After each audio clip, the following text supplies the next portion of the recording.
大家好，欢迎来到我的频道塔罗的地狱，我是 Nico。那我们今天要占卜的课题是在接下来的3个月内你们的感情运势。那在我们面前呢有4组牌，从左到右分别是第一组牌、第二组牌、第三组牌、第四组牌。大家可以根据自己的直觉选择和你们连接最紧密的一组牌。稍后的话我会做出一个解读。那么大家在选牌的过程当中，可以在弹幕上打出领取好运，来领取你们的专属好运。好，那我们现在可以开始选牌了。大家好，欢迎来到第一组牌。那第一组牌的话，首先我们抽到的这张神谕卡，怎么说呢？3月份的话，可能说你们就是你们的感情线啊是有点隐蔽的，有可能是你们在偷偷的关注着某个人。也就是说，抽到这组牌的你们，可能说在3月份到5月份的这样的一个感情，发展呢都是有点秘而不宣的。即使你们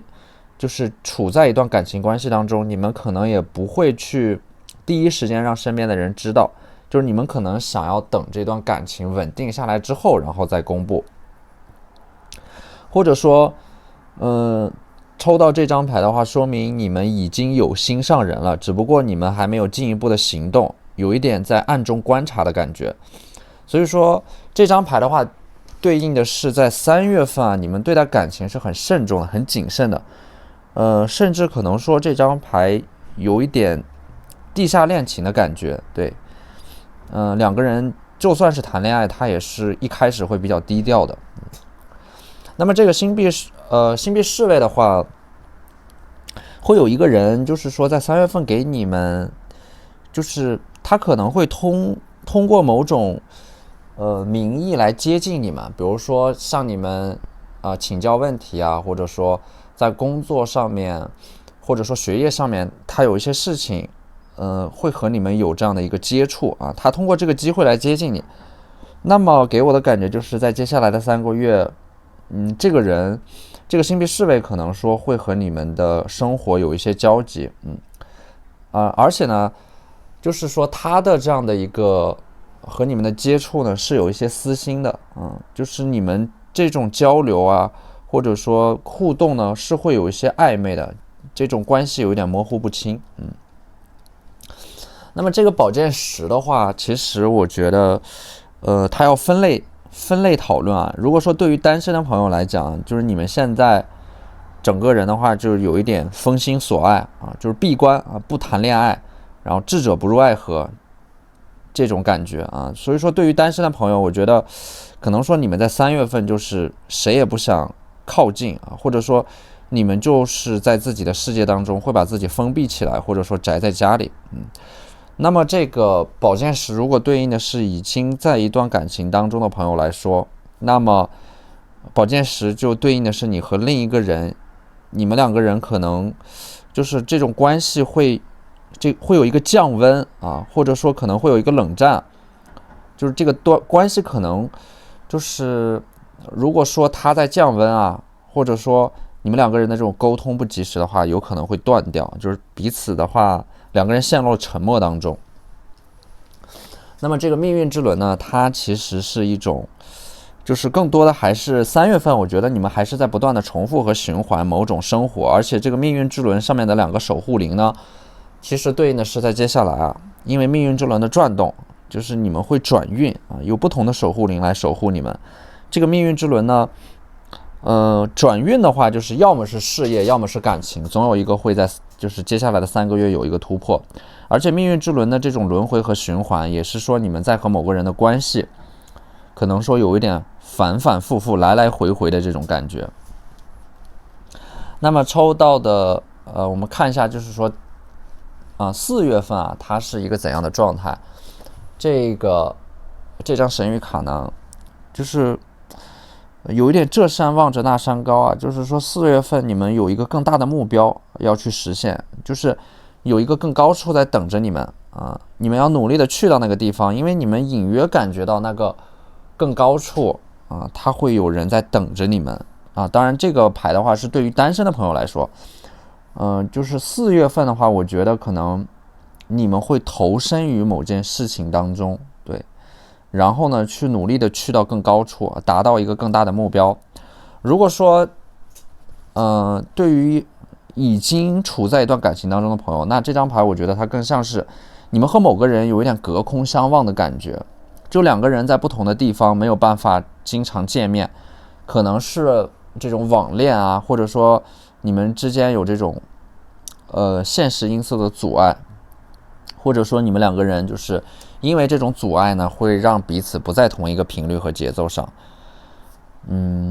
那么战车牌的话，就是说在4月份你们更多的还是有一点放手一搏对，向前冲啊。这个向前冲的话，可能是你们在事业和学业上面要进入到一个备考的状态了，对，或者说要准备一个很重要的事情。然后战车的这种放手一搏呢，可能也是你们和某个人的关系啊，你们不想再这样就不清不楚的暧昧下去了，就是有一点放手一搏啊，不管3721，把话说明白了，两个人能成就成，不成就就是大路朝天各走一边啊。然后呢，就是你们可能在4月份的话，如果说有一段暧昧的关系的话，你们就是会就有一点厌倦了这种互相猜测、互相试探的感觉。那么这个宝剑骑士呢，其实也是在4月份的话抽到这组牌，如果说4月份的话，你们在事业和学业上就是会发起一个冲刺啊，在事业和学业上都会有所建树。它是有一种宝剑，它有一种向前冲啊，有一种突破的能量在里边。对，而且呢，宝剑骑士如果说就是有一段暧昧关系的话，那么就是会有一个人率先的捅破这一层窗户纸。然后星币国王的话，它是有一种很扎实的能量在里边，就是很稳扎稳打、深思熟虑。如果说你们和某个人正处在暧昧的话，那宝剑国王就是你们和这个人的关系有一点不温不火、不冷不热。然后对方的话，他是比较稳重的、比较理智的，就是你们会感觉到，可能说在这段关系当中，你们会有一点被动，没有办法去打动对方，无论你们怎么做。好像对方在自己的节奏当中啊，就是所以说这个可能会和一个就是4月份可能会和一个更高段位的人去这样的一个来回的拉扯啊。然后呢，星币国王的话，我希望这个星币国王它对应的是你们。对，如果对应的是你们的话，就是一段关系啊，或者说你们对于自己的未来尽在掌握。星币国王它的这种很稳定的能量呢，如果说4月份你们不打算谈恋爱的话，那么星币国王就是一头扎进自己的事业和学业当中，因为星币国王它有着很强的摩羯和金牛的能量嘛，所以说你们在4月份做的一切都是为了未来。你们不谈恋爱是为了未来，你们谈恋爱也是为了未来，就是只要那个未来它是美好且光明的，你们做的一切就都是值得的。那么5月份的话，我们看到这个太阳牌啊，其实太阳牌的话，它是一种就是你们在5月份的感情会有重大的进展啊。太阳它是一种很明媚的气氛，5月份的感情是会很顺利的，而且5月份你们的这种心情很阳光，整个人的状态很活跃，和3月份的这种状态啊，就是3月份的这种冰冻的把自己封闭起来的状态有很大的区别。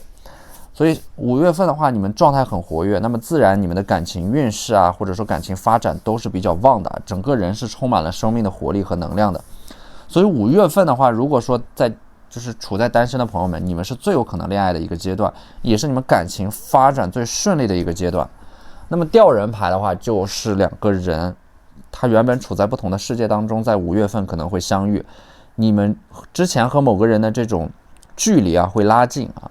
就是你们两个人可能都有一点，之前的话都有点身不由己，被绑在木桩上，然后在5月份的话，有一个人会率先挣脱这种束缚和枷锁。然后呢，这个圣杯的话，它其实也是一种情绪啊、感情的流动，就是在5月份你们会和某个人有这种非常密集的沟通和交流啊，而且呢，就是说对于已经和某个人有了这种暧昧的关系啊，不清不楚的关系，在5月份这种关系可能会修成正果。对，然后就是因为圣杯嘛，可能就是某个人会向你们表白，然后心里的那块石头会落地，然后阻碍消失。5月份的话，你们还有可能会收到一个礼物啊，对，因为圣杯它也可能代表的是一个礼物啊，会交到你们的手上。那么这张星币2呢？星币2其实我觉得给我的感觉就是5月份你们可能会一心二用啊。5月份的一个主题更像是你们就是既要维持一段关系，然后又不能够让自己的事业和学业耽误下来。总而言之呢，5月份它是一个很忙碌的月份。然后5月份的这个太阳牌，我觉得5月份你们就是会有一个保证啊，就是你们可以得到自己想要的东西，因为这个太阳它本身就是有点得偿所愿，而且呢5月份因为是它已经到了夏季了，所以说这种温度的升高啊，也会催化一段感情，或者说加速你们的这种感情运势的发展。好，那这就是我们这期视频的全部内容了，非常感谢大家的收看。如果你觉得我的视频对你们有帮助的话，可以在我的视频下方留言、点赞或者投币，你们的支持就是我最大的动力。那我们下期视频再见，拜拜。大家好，欢迎来到第二组牌。首先呢，第二组牌我们先来看一下，3月份的话，我们首先抽到了这个月亮牌啊，也就是说在3月份你们晚上的这种能量会比较活跃，或者说在晚上的时候你们会有一些很密集的很频繁的这种沟通和对话。对，可能说在3月份晚上的时候会频繁的有一个人来找你们聊天。而且呢这个权杖国王的话，它是一种火象能量啊，就是说狮子、白羊和射手的这种能量会比较强，所以说在3月份你们可能会喜欢上一个这种火象能量很强的一个人。这个人的话，他的年龄会比你们大，比你们成熟，而且3月份的话，你们可能会和这个人有比较密切的往来或者说联系。而且这个权杖国王的话，他是能够帮助到你们的，就可能像一个老师或者说领导一样啊，或者说可能是你们的一个学长，对，他在一个更高的位置上，能够帮助到你们。而且呢，月亮的话本身就是有一种很隐秘低调的能量，所以说这种关系的话，一开始它是会有一些暧昧啊，可能说你们会对他产生一些好感啊，倒不是说这个关系会发展到哪种程度不太好说，因为这个关系的话，它有一点就是若明若暗、若即若离的这种感觉，但是呢，会出现这样的一个火象特质的权杖国王啊，它会引起你们的注意。那么我们抽到的这张审判呢？Judgment 审判牌，它很明显是一种重生。就审判本身，它是一张比较严肃的牌，就是有一种向死而生的感觉。我觉得这个审判可能是塔罗在和你们说，你们已经经历过那个最难熬的阶段了，就是你们已经熬过去了，对，最艰难的那个阶段已经过去了。可能说这张牌的你们在感情上面的话，我觉得可能经历了一个很艰难的阶段吧，像一个这种像命运对你们的一种审判一样，然后你们会从这种失去的废墟之上重新经历一个重生啊，建立新的自我。我觉得可能说抽到这组牌的你们，在过去曾经经历过一段非常虐的关系，然后最后重获新生，会有这样的一种指引在里边啊。然后呢，就是这个圣杯四。圣杯四它其实这个牌面上会有一种破败感啊，所以说我觉得3月份你们整个人的情绪很容易陷入到这种 emo 啊，就是从牌面上看，虽然说你们会对某个人，就是某个人可能会和你们有一些暧昧，但是我感觉你们整个人的能量和情绪，可能你们还不在状态啊，就是你们不是特别渴望进入到一段亲密关系当中啊。这个圣杯四给我的感觉就是你们有一点带着伤痕在往前走，然后怎么说呢，破碎的心破碎的活着啊。这个圣杯四它有一种破败感在里边。对，那么4月份的话，我们抽到的这张牌是 Fox 狐狸，也就是说怎么说呢，就是你们对待感情的话，整个人的状态是有一点佛系的，甚至是有一点麻木啊。我觉得3月份的你们可能说对感情不是特别的这种期待啊，因为你们一个人也可以安静而丰盛啊，自给自足啊。所以说感情发展的在3月份的话，是你们不急于脱单啊，整个人很佛系很淡定。包括呢这个月亮牌啊，它的这种阴性能量会让你们更倾向于独处修身养性。然后4月份的这个狐狸啊 Fox 啊，它就是一种怎么说呢，渴望自由啊，没有人能够看透你们，因为这个狐狸的话，它是一种有着很灵动的能量啊，就没有人能够看透你们，也没有人能够抓住你们。所以这个狐狸的话，它其实有一点像双子座啊，双子座就是很聪明，有很强的双子能量，就像这只狐狸一样，没有人能够轻易的俘获你们的心啊。而且呢，你们因为这组牌双子的能量会比较强啊，风向能量比较强，所以说你们的计划很多变，有一点捉摸不定。所以4月份的你们很自由、很独立啊，你们不想被人管着。而且的话，我觉得就是你们有一种往前走，对，一直往前走，然后没有人能够让你们停留或者说驻留。如果说有人喜欢你们的话，那么他必须跟着你们一起往前走啊，因为你们就像一阵风一样，没有人能够把双子困住，但是你可以选择追上双子，或者说和双子一起往前跑。所以说我觉得在4月份你们是很自由的，很独立的，对。所以说这个宝剑女王就是你们不依附于任何人，非常的理智且清醒。而且对于一些想要靠近你们的烂桃花，你们就有一种一眼看穿的感觉啊。我觉得就是这组牌的你们是非常理智且清醒的，而且这种风向能量非常强啊，双子、水瓶，或者说双子、水瓶还有天秤，对，这3个星座的这种能量会在这组牌里边体现的比较明显。所以说你们的这种风向特质很强，那就意味的是你们可以很快的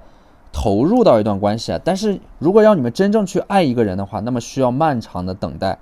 对，风向特质的你们其实是会很容易怀疑就是爱情的意义，你们需要的是一段不用怀疑的爱情，被坚定的选择。所以说之前你们在经历了那个审判之后啊，命运的审判之后，你们会慢慢的把自己藏起来，就像这个宝剑8一样。你们因为我说过没有人能够把你们困住，只有你们自己能把自己困住啊。所以说这组牌的话，这种风向特质，我觉得对于感情所呈现出来的一个状态啊，你们是那种既深情又绝情的人。所以说4月份的话，是有一种和自己较劲的感觉，会有一点想要叛逆，想要逃离当下的环境啊。你们的心是躁动的，你们的思想也是无比自由的。所以说这个权杖3，要么你们就会去到一个，就是会不断的去奔波，要么就是你们会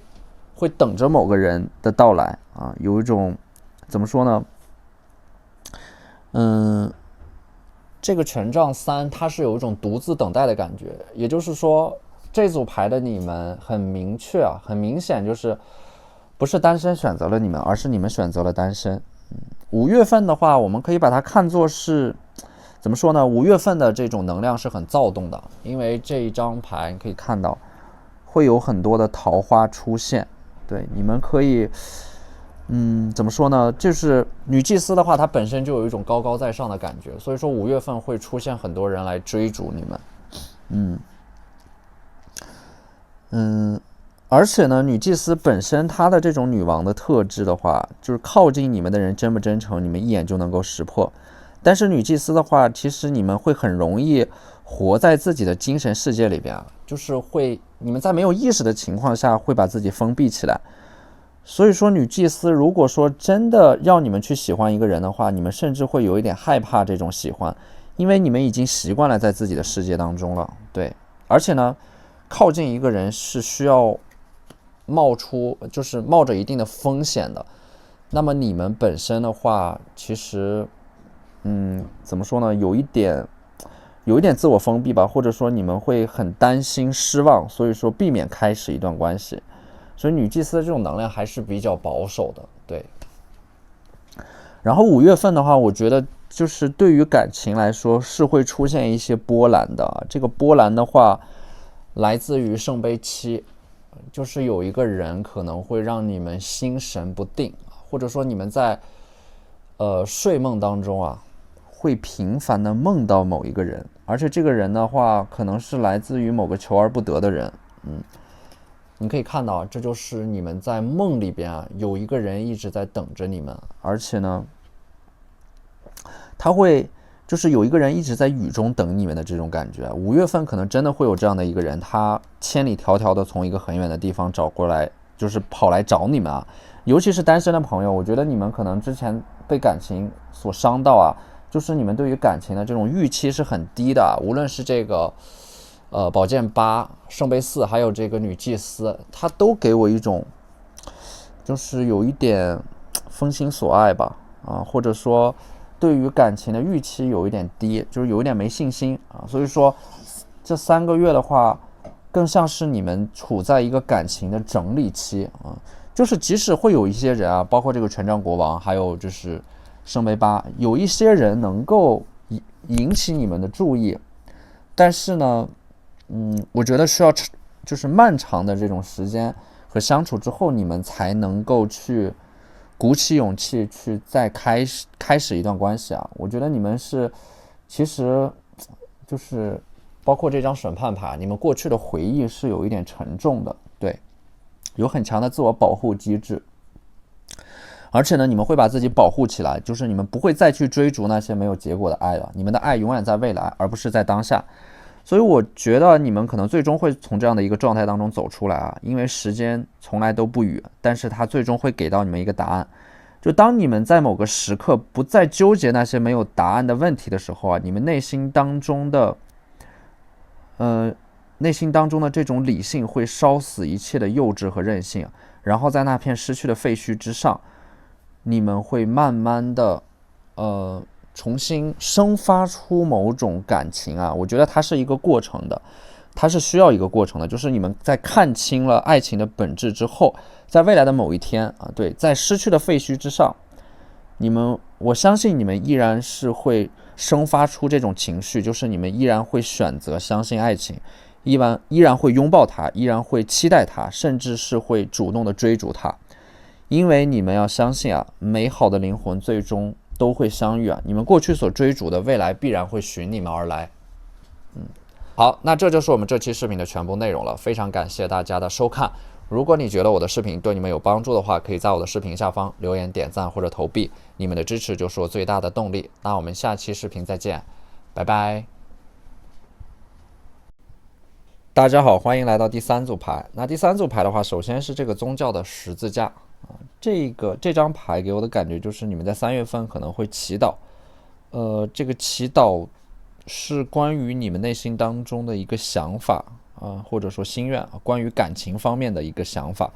可能是希望某个人来联系你们，或者说也可能是你们希望和某个人再也不要联系了。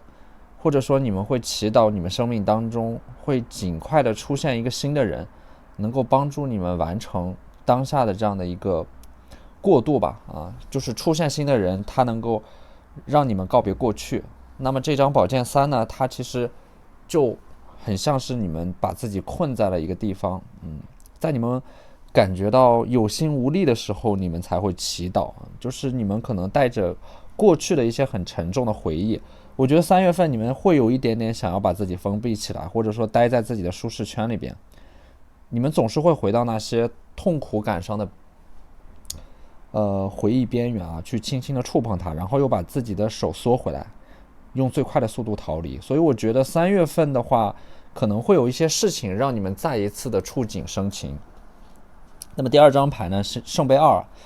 圣杯2这张牌的话，如果说你们现在有一个和你们有一点暧昧的关系的这样的一个人的话，那么圣杯2的正位就意味的是你们两个人的这种关系的发展会在3月份加速。这个圣杯2呢，很像是你们两个人会有一次很诚恳的、很坦诚的这样的一个对话。对，所以说你们在3月份会有一个机会去深入的了解某个人。如果说3月份的话，你们处于一个就是说很明确的单身状态，你们身边也没有一个暧昧的人的话，那么3月份就会有一个新人会来到你们的身边。对，那么第3张牌呢，宝剑7。宝剑7的话，它是一种密集的思考。我觉得3月份的话，可能不仅仅是在感情上面，可能说你们工作和学习上面对你们来说都是要消耗你们很大的精力的啊。如果说是在感情上面的话，就是你们可能会很想要知道某个人的动态，生活的动态，或者说你们想要搞清楚对方的心里到底在想什么。所以宝剑七他给我的感觉就是你们很想谈恋爱，但是又有一点不敢谈，渴望感情，但是害怕自己扮演不好那个角色，所以说就会处在一种很矛盾很纠结的状态当中啊，欲言又止，然后更多的时间你们就是会在自己的精神世界当中去徘徊去漫游。然后的话我们来到了这个4月份的话，我们抽到的这张牌就是一个怎么说呢，是一把钥匙，它会打开一个一直囚禁或者说束缚你们的笼子。我觉得如果说你们之前有过一段很虐的关系啊，就是对应的是其中的一部分人，那么这个钥匙会为你们打开那个囚禁你们的笼子，让你们从一段关系当中逃出去。如果说4月份你们一直被困在某个地方的话，那么这张牌就意味的是你们能够重获自由。我觉得这把钥匙呢，可能也对应的是你们想要重新打开自己，就是结束那种封闭的状态。因为这个笼子是你们自己给自己锁上的，因为这个笼子它也象征的是一种自我保护机制。当你们想要解除这种自我保护的机制的时候，你们就会尝试着去重新接纳爱，重新去尝试着去了解一个人。所以说这个权杖8它给我的感觉就是在4月份你们会迈过心中的一道坎权杖8的话就是你们会跨越某个障碍要么就是你们的关系会有一个实质性的突破，对应的是我们在3月份的这个圣杯2，就是说从圣杯2到从这个圣杯2到这个权杖8，我觉得它可能是这个关系一段暧昧的关系，它会有一个实质性的突破。然后呢，权杖8其实我觉得它也像是你们克服了某种心理层面的恐惧或者说阻碍。之前你们可能有一点回避，或者说在亲密关系当中感到很焦虑，那么权杖8就是你们会克服自己的恐惧，去尝试着让自己重新接纳爱，拥抱爱，看见爱。所以权杖8你们有可能会在4月份鼓起勇气去联系一个人，对，可能是会解开一些误会或者说心结，或者说你们会说一些你们之前一直想说但是又没有说的话。那么这个权杖2呢，你们可以看到就是你们曾经怎么说呢，权杖2它是你们在追逐爱的过程当中跋山涉水，但是因为各种各样的原因半途而废就是你们从一个地方跌落在这个过程当中你们会重新整理自己，然后重新踏上追逐爱的旅程。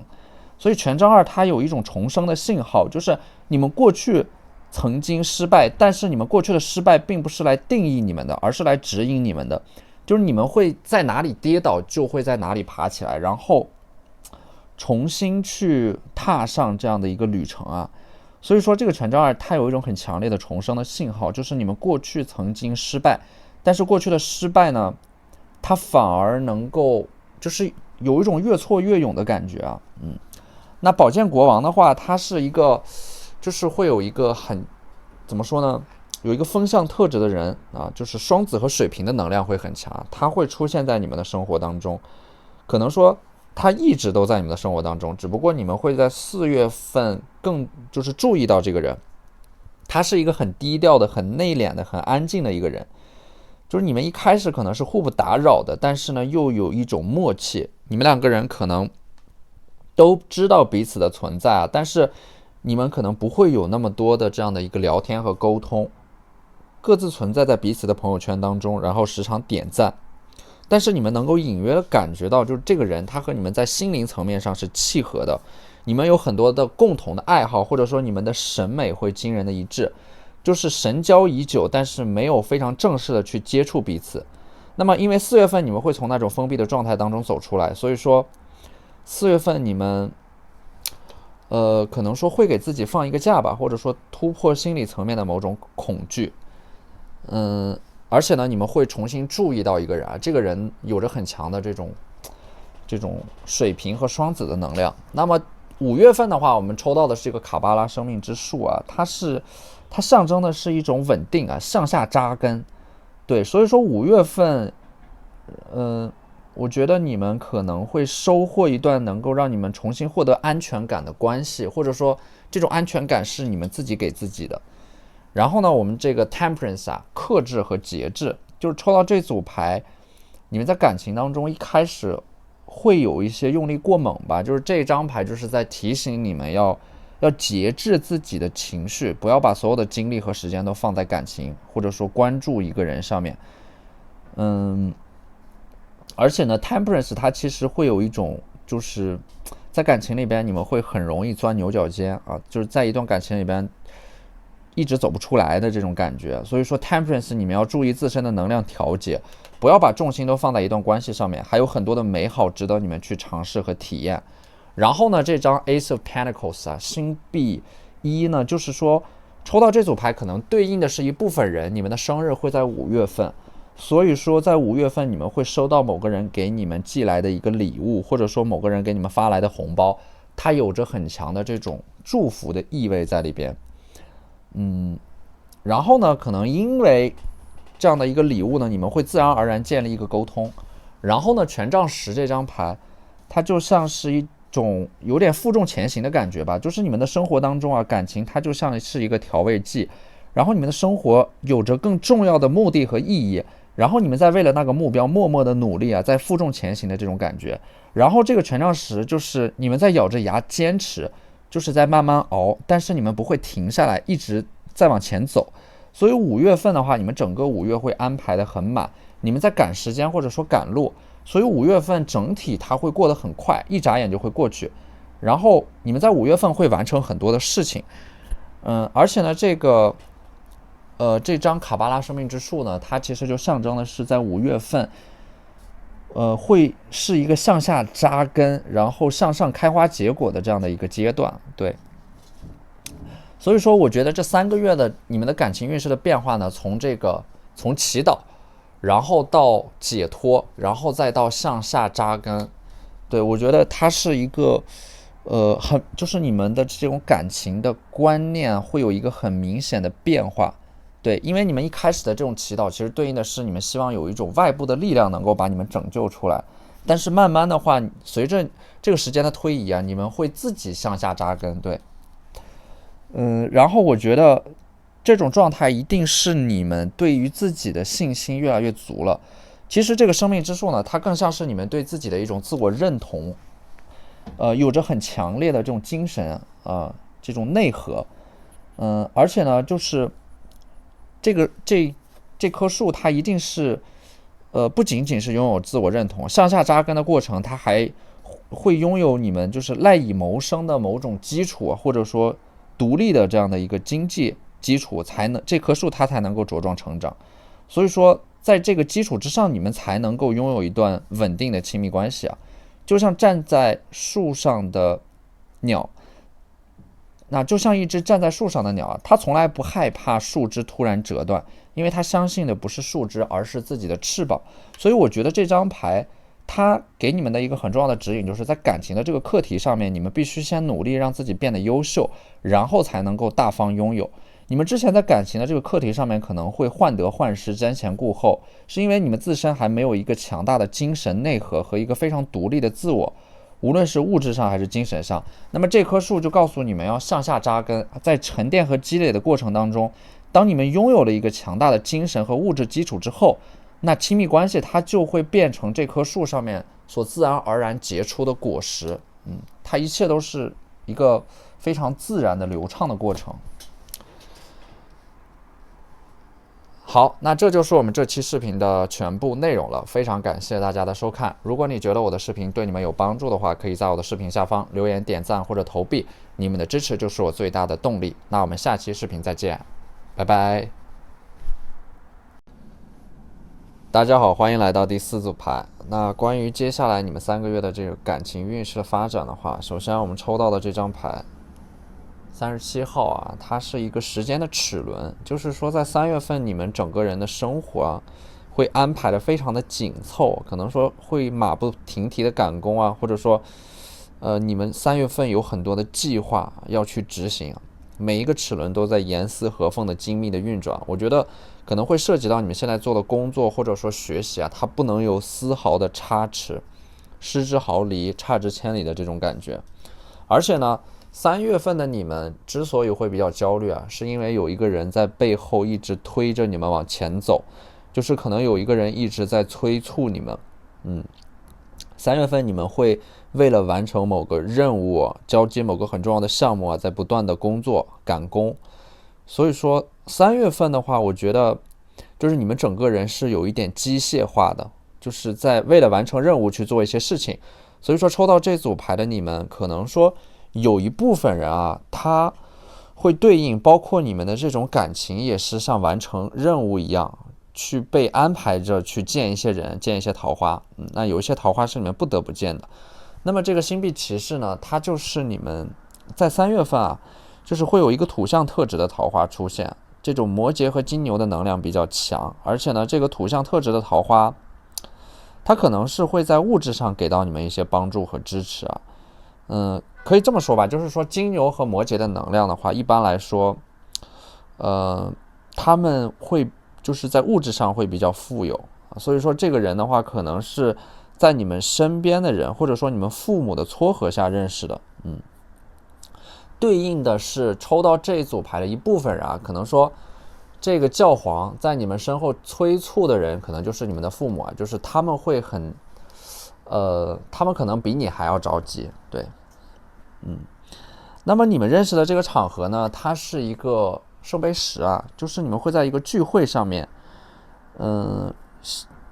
你们第一次见面的这个场合呢，可能是在一个聚会当中啊，或者说是类似于周围有很多人啊，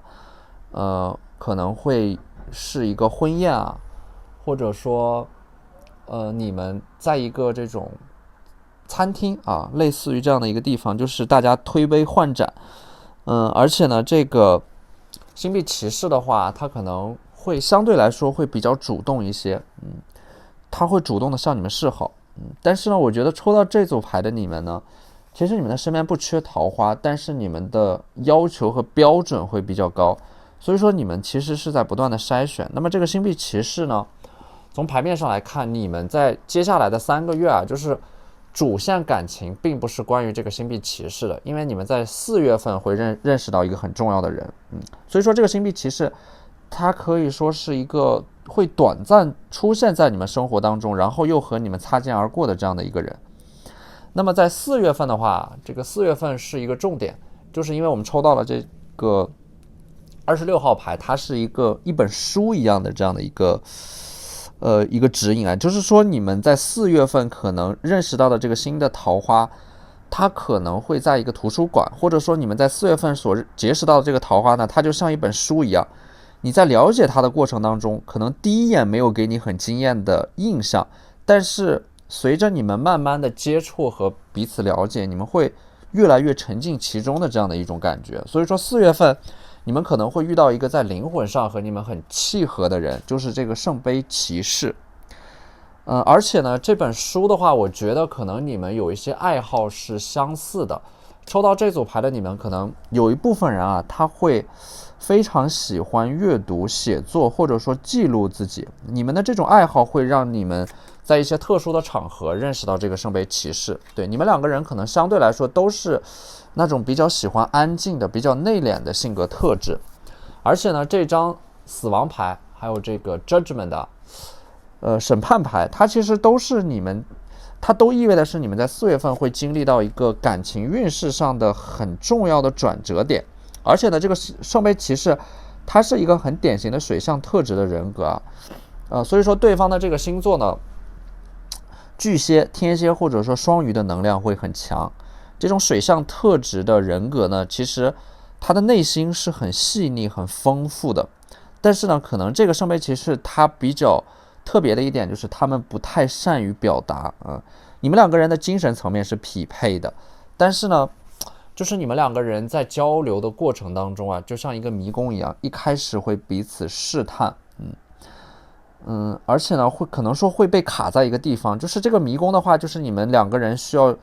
前期的话，这个进展会非常的慢对，因为可能你们这个关系发展到某个节点的时候就会被卡在，就感觉走到了死路一样。对，所以说这个月亮牌呢，也是意味的是你们两个人一开始的这种关系呢，是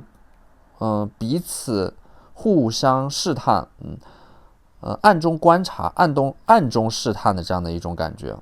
而且呢，月亮牌的话，其实对应的是你们在一段关系当中，其实是很容易会没有安全感，很容易会去猜测，所以说其实你们需要的是一个能够照顾到你们这样的一个人，或者说能够在感情关系当中给你们提供很多的安全感。对，然后呢，这个权杖一呢，其实它代表的是一种利益或者说关系上的绑定，就是你们所期待的一段关系呢，你们需要的是一段双向奔赴的感情。其实本身感情关系之所以难，就是因为它需要两个人的努力，就是必须要两个人往一个方向努力，你们才能够走下去。对，所以说如果说一个人在一段关系当中没有回应的话，那么这段关系是没有办法维系下去的。所以说这个圣杯骑士呢，虽然说它会和你们有着很相似的灵魂啊，你们会从这种相似的灵魂当中得到慰藉，感到自己存在的合理性。但是呢，这个圣杯骑士给我的感觉就是，他可能和你们一样都没有特别正经的去谈过恋爱，就是两个人可能都不是很擅长于维系一段长期的关系，就感觉都有点像是新手，不是很擅长于去主动推进一段关系。那么这个吊人的话，就是你们两个人的关系可能都会被困在自己的世界当中啊，就是你们两个人一开始在接触彼此的时候都有一点瞻前顾后。如果说这个爱情它是勇敢者的游戏的话，那么你们两个人在接下来3个月当中，你们认识到的这个人，你们两个人可能都不太敢去推动这段关系，所以说你们两个人可能都是会比较胆怯吧。对，那我觉得就是说，既然出现了这个圣杯骑士呢，它一定是在你们感情上面一个很重要的课题。我觉得既然抽到了这个人，那么就意味的是你们两个人必然会尝试着去解决这个问题，就是这段关系它一定是会给你们两个人都带来一些成长的。而我觉得当你们也遇到了一个在感情当中的胆小鬼的时候，我相信你们会尝试着用自己的方式去解决这个关系当中出现的一些问题。就是说我觉得出现这个圣杯骑士的话，不要因为看到他，或者说你们觉得他比较被动，就丧失了了解对方的欲望。我觉得要多一些耐心，因为任何力量和经验的增加一定都发生在你们体验过之后，所以说要努力的去获得你们人格的发展，激发你们本能当中所拥有的，然后不断的朝着更完善的方向发展自己，然后你的改变会改变你的外在关系，接着你所期待的美好，它会变成自然而然结出的果实。对，所以我觉得这就是这个圣杯骑士它在接下来的3个月之内出现的意义。我觉得它是来帮助你们成长的，或者说它的出现会让你们在感情当中发生一些改变，而且呢，这种改变它是积极的正向的改变。好，那这就是我们这期视频的全部内容了，非常感谢大家的收看。如果你觉得我的视频对你们有帮助的话，可以在我的视频下方留言、点赞或者投币，你们的支持就是我最大的动力。那我们下期视频再见，拜拜。